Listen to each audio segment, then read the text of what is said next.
You can't pick up new hobbies. I've been there, you've been there, we've all been there. You feel like you're good at a couple of things, you've got a serious knack for mathematics, and you can make a mean casserole, but maybe you want to do something more.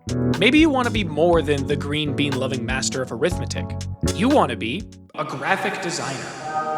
You look up a couple of videos, maybe you download Affinity or Adobe Illustrator if you hate the planet, and you start to crank out your first print. Or at least you try to crank out your first print until you realize that you don't know shit about graphic design, despite watching the 45-minute self-proclaimed graphic design masterclass. But it's okay.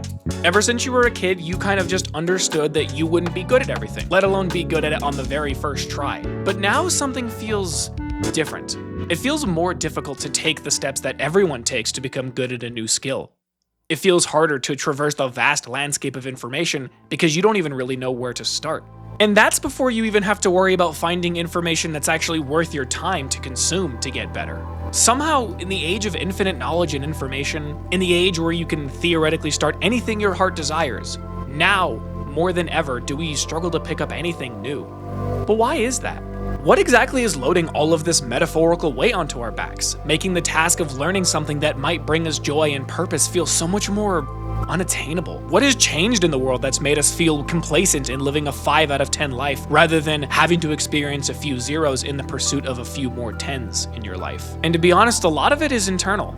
A lot of it is internal reasons fueled by external pressures, and most shockingly of all, it's mostly the internet. I'm not gonna lie, it's mostly the internet that's causing these issues. I want to be very clear here when I say that this video is not meant to shit on anyone who happens to fall into any of these categories I'm about to mention. I'm merely expressing the frustrations that I and many other aspiring creatives go through in the pursuit of multifacetivity. And I hope that by releasing this out into the world, some of you either feel more seen in your struggles, or you can maybe put into better words why picking up new things just feels like an impossible task at times. There are shockingly just as many things working against your journey as there are things aiding in it, leading to the general population being granted an increased physical ability to create, but at a cost of a greatly decreased mental fortitude to make it all happen. I'm also just going to unabashedly point out a lot of the flaws that I find in the teaching systems built by creatives with years of experience, as I find personally that they lack the foresight or the vocabulary to best set up their metaphorical students for success.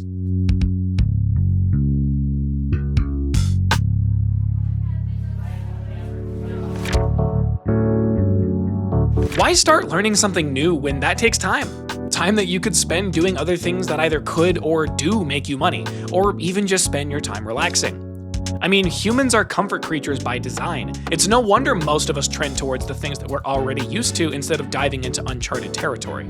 I can't imagine this issue to be much of a problem in other countries, but here in the good old US of A, the alleged greatest country on earth, people unfortunately don't have the bandwidth to commit to hobbies or skills that they want to learn or develop when they have to work a minimum of 40 hours a week, occupying half of their waking day. A sizable majority of these people end up falling into two categories: those who have to spend time on side hustles or second jobs, and those who are just too damn drained from work to even consider making headway into a new creative outlet. This also ties into kind of a smaller issue that I wanted to make a main issue, which is that many people just don't have enough money to be able to pursue a new hobby or skill. The cost of everything is rising, along with the amount of time being allocated to work life, two of the most essential hurdles that hobbyists must find a way to magically overcome, while the tech overlords fight for our attention, and the human mind and body are all being wildly overstimulated. I do fully understand that many different bodies of creative work require little to zero money to actually start getting into, which further cements how fucking ridiculous it is that even at that low of a bar, people are still artificially inhibited from clearing it.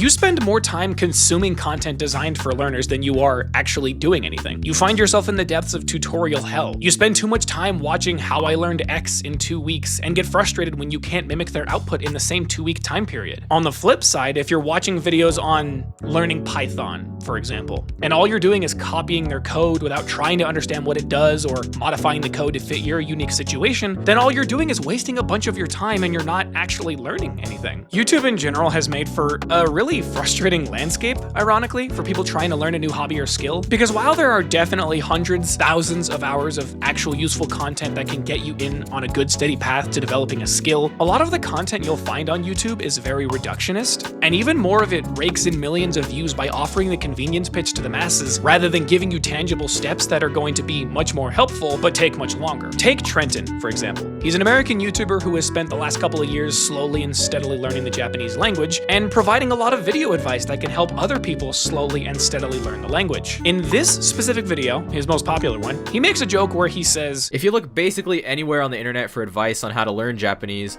you're basically just, how should I say this politely, given the most god-awful advice possible." Like seriously, how does this have 21 million views? And I actually commented on the video and I said, bro is asking how a video titled "Learn Japanese While You Sleep" got 21 million views. Easy, people don't care about learning the language. They want to intrinsically understand it without having to put in the effort, and what requires less effort than being asleep?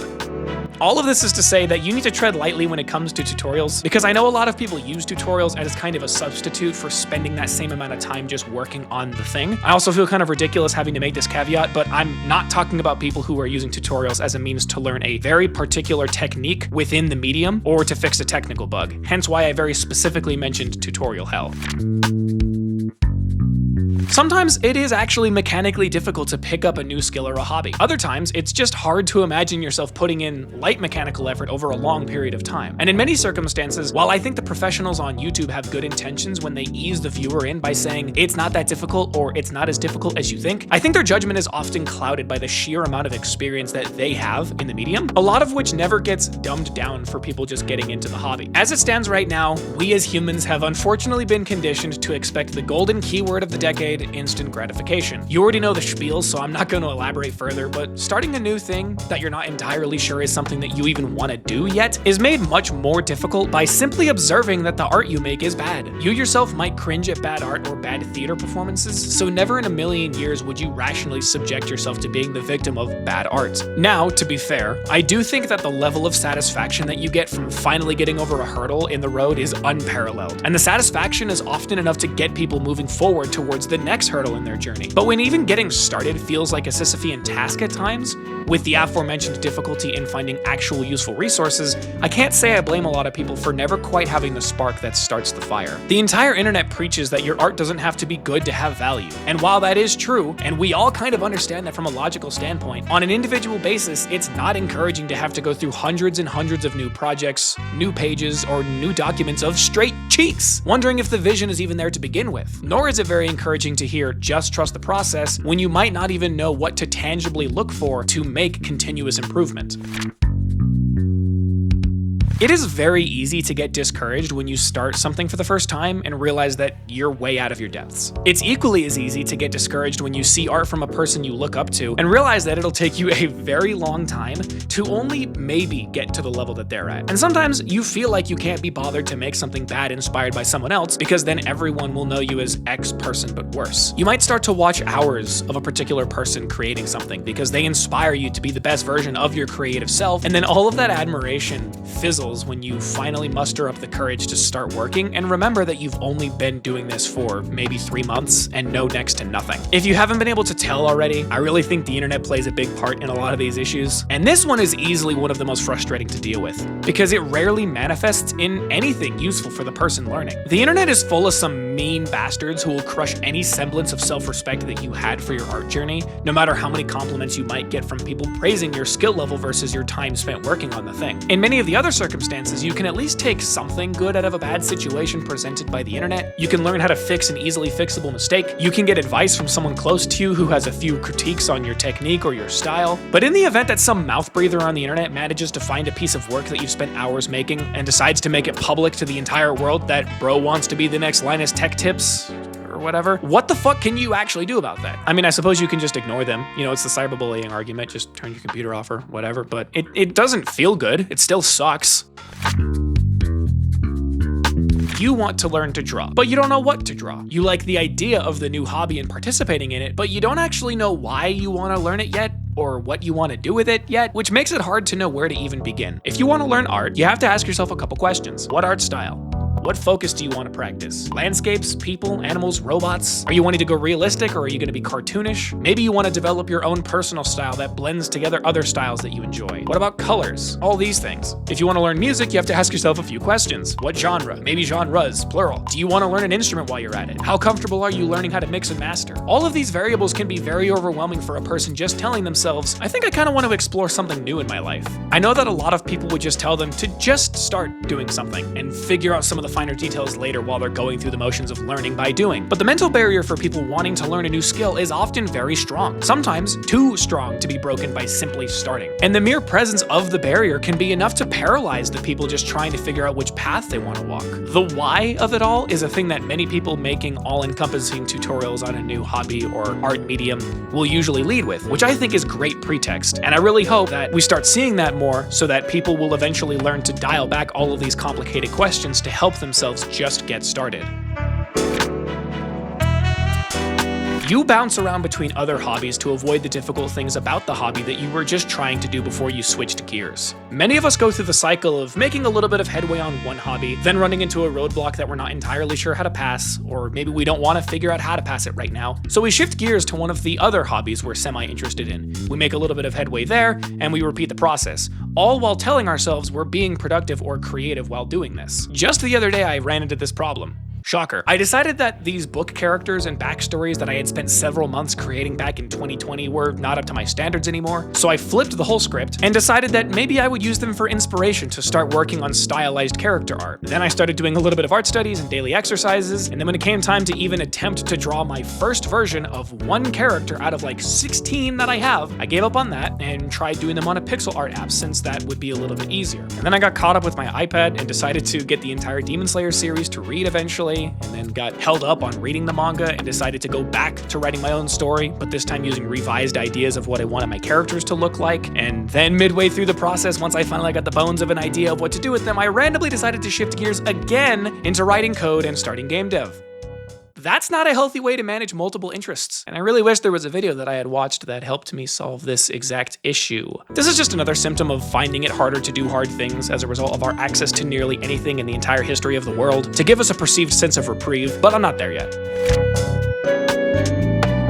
You see all these incredible things to come from creatives, and you never really understand how long it took them to complete it. You never really know how many revisions they went through. Hell, you might not even know that they were sitting on the project for months when it was only 70% finished, and then they finally had a breakthrough and finished the damn thing. I think scope is honestly one of the biggest things that people misunderstand when it comes to consuming any kind of creative medium, whether they participate in it or not. And that's kind of a big problem if you go into a new hobby not really understanding how much you're gonna have to put into it. TikTok specifically is like a wildly volatile place for the hobbyist because TikTok really likes to bring the most extreme to the forefront, including people talking about their hobbies. I'm looking at the types of people who spend thousands of dollars on a makeup haul or purchase 15 books to show off for the camera how much they really enjoy reading. Are they actually going to read all those books?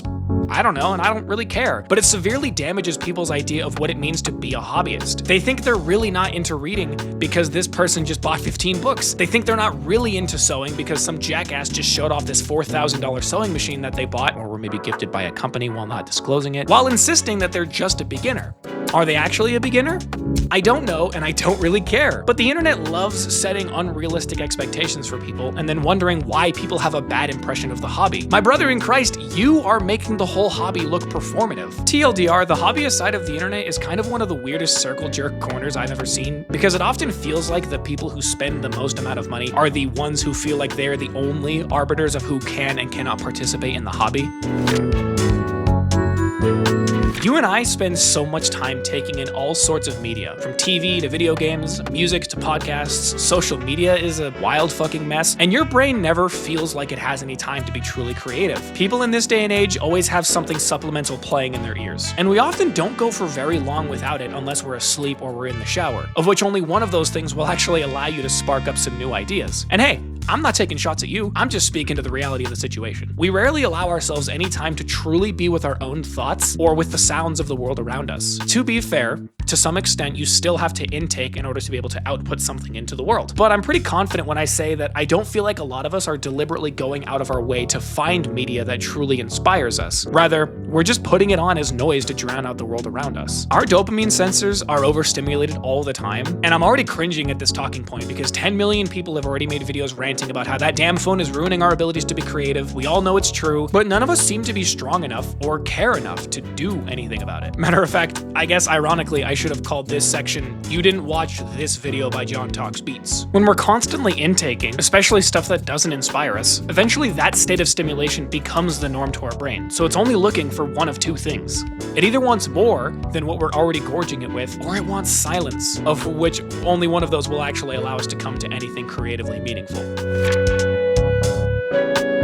Or more specifically, you feel like you don't have enough time to dedicate to meaningfully learning a skill. A lot of people have this idea that you have to put 4 hours a day working on something in order to make any noticeable progress, but progress is still progress, no matter how slowly you move to get there. I might only have 2 hours of free time, so part of me thinks I won't be able to get anywhere unless I spend all of those 2 hours exclusively working on developing a skill. But even 10 minutes is enough to practice something. You could spend 10 condensed minutes working on some aspect of a skill, and so long as you're enjoying yourself through that time, it makes it easier to continue to want to spend time learning it. And hell, maybe you'll even feel comfortable bumping that 10 minutes up to 20, then up to 30, then an hour.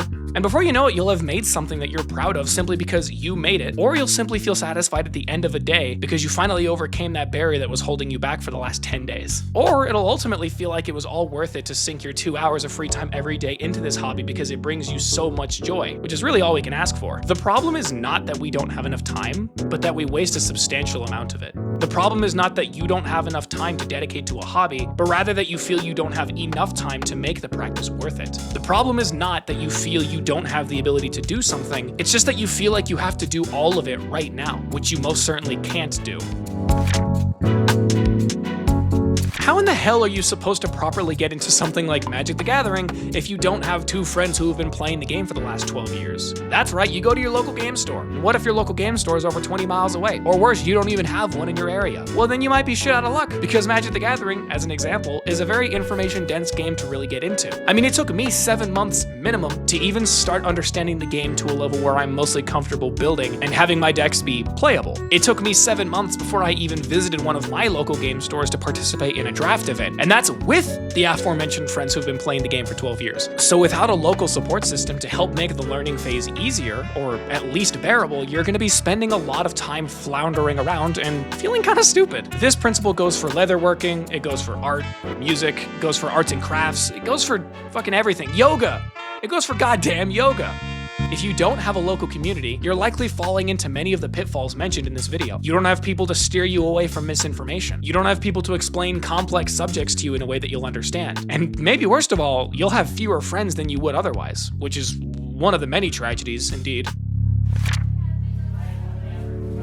I want to make a video game, if I didn't make that obvious earlier. More specifically, a 2D pixel art fighting game-ish in the style of Rivals of Aether, using my own original characters that I made over 5 years ago in the wake of the pandemic when I wanted to make a book out of them, see reason 6. I wanted to make the art for these characters, and I also wanted to make the music for that game because making music for video games sounds like a really fun stepping stone in my life. But I've only had one of these skills developed in any capacity. You might find yourself in a similar position. You want to do all these big, grandiose things and learn all the skills to do it by yourself to be a more interesting person, but you're still only one person. You don't want to be confined to one box. You don't want to be perceived as just this one thing. You want to be flexible where you're needed, and you want to have some diverse creative experiences, but you're only one person. You had big dreams as a kid, and now as an adult, you have all the resources necessary to make that childhood dream come true, but now it feels like you've just dug yourself into a hole of hobbies and interests and knickknacks that feels impossible to escape from because you forgot to bring a ladder, or maybe because you spent too much money on the shovel and you haven't used it for all it's worth yet. Don't get me wrong, I'm not saying that you don't belong in the groups of people that partake in a hobby that you're interested in, but sometimes it just doesn't click in your brain, no matter how hard you try. And that's fine. People fit into society wherever they feel like they are best fit, or where they feel like they're the most useful. And if that means that people like you or I don't get to live the life of an artist, or even be particularly good at it, we still have an infinitely large pool of other options that will certainly fit the bill. All of these things compound onto each other, making it really difficult to know if you actually want to get into the hobby. You understand that difficult things take time, but you never anticipated how difficult it would be or how much time it would take.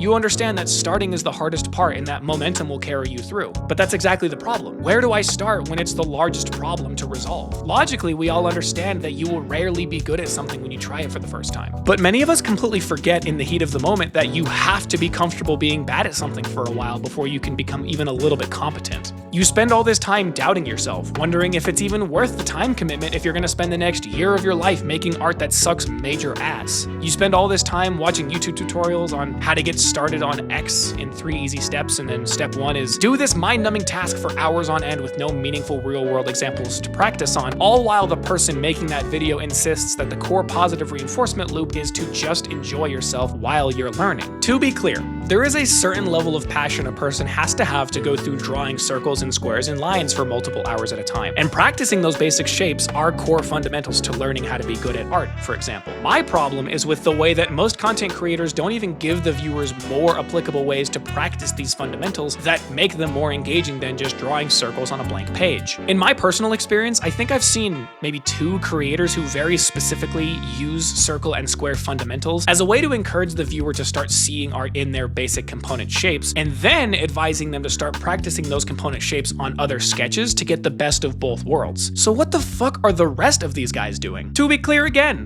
I'm not saying that going through unfun processes and even steep learning curves makes the acquisition of a new skill not worth the time. But if the majority of the information found on the subject falls into the camp that I'm talking about, or even it happens to just be all the information that you see, then it's pretty reasonable for some people to feel conflicted. It's pretty reasonable to wonder how exactly you're meant to get better when you spend the better part of your practice sessions following what a lot of YouTubers say, boring the hell out of yourself, feeling like you're not learning anything, and feeling like the boring, mundane act is the only option you have. I'm not saying that fun creative outlets can't have their unfun moments. I, for example, don't personally enjoy the mixing and mastering process in my music because it's kind of an annoying, repetitive game of iteration and minor tweaks, but the tutorial YouTubers I don't feel like are giving these unfun processes a good name by hiding away a lot of the real treasure they could be giving their viewers, which would ultimately bolster their ability to keep learning. Learning styles are also entirely up to preference of the person watching, so I guess if it works for them, then I'm just getting all riled up for nothing.